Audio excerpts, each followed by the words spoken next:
നമസ്തേ. ഭദ്രവിളക്കമ്മ ശരണം.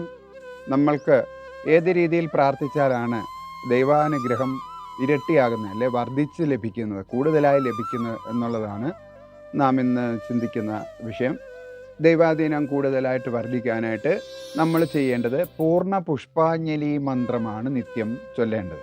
ആ പൂർണ്ണ പുഷ്പാഞ്ജലി മന്ത്രം എങ്ങനെയാണ് ചൊല്ലേണ്ടത് എന്ന് ചോദിക്കുമ്പോൾ, മന്ത്രഹീനം ക്രിയാഹീനം ഭക്തിഹീനം മഹേശ്വരി യത് പൂജിതം മായാദേവി പരിപൂർണം തതസ്തുതേ പ്രീണാതു ഭഗവതി വിഘ്ന കർമ്മണന്നേന ശാശ്വത ഗുഹ്യാദി ഗുഹ്യോബ്ദസ്തം ഗൃഹാണസ്മൽ കൃതം ജപം സിദ്ധിർഭവതു മേ ദേവി ത്വൽപ്രസാദോർദ്ധസ്ഥിത ഇതം പൂർവം പ്രാണബുദ്ധി ദേഹധർമാധികാര ത്വജാഗ്രൽ സ്വപ്ന സുഷുപ്ത അവസ്ഥാസ്തു മനസാ വാചാ കർമ്മണാ ഹസ്താഭ്യാം ഉദരേണ ശിസ്നാം വിസ്മൃതം യദുക്തം യക്സർവം ബ്രഹ്മാർപ്പണം ഭവതു എന്ന മന്ത്രം പൂർണ്ണ പുഷ്പാഞ്ജലി മന്ത്രം ചൊല്ലി ദേവിയുടെ പാദത്തിലേക്ക് നിരന്തരമായി സമർപ്പിക്കുക വഴി ദൈവാധീനത്തെ കൂടുതലായിട്ട് നമുക്ക് വർദ്ധിപ്പിക്കാനും ഭവനത്തിൽ സർവംവിധമായ ഐശ്വര്യസിദ്ധി വരുത്തുവാനും സാധ്യമാകും.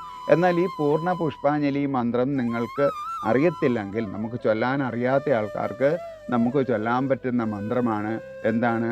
അമ്മേ നാരായണ, ദേവി നാരായണ, ലക്ഷ്മി നാരായണ, ഭദ്രേ നാരായണ എന്ന മന്ത്രം ലളിതമായിട്ട് ദിവസി 21 തവണ ചൊല്ലിയാലും ദൈവാധീനം കൂടുതലായിട്ട് വർദ്ധിപ്പിക്കുവാൻ സാധ്യമാകുന്നു.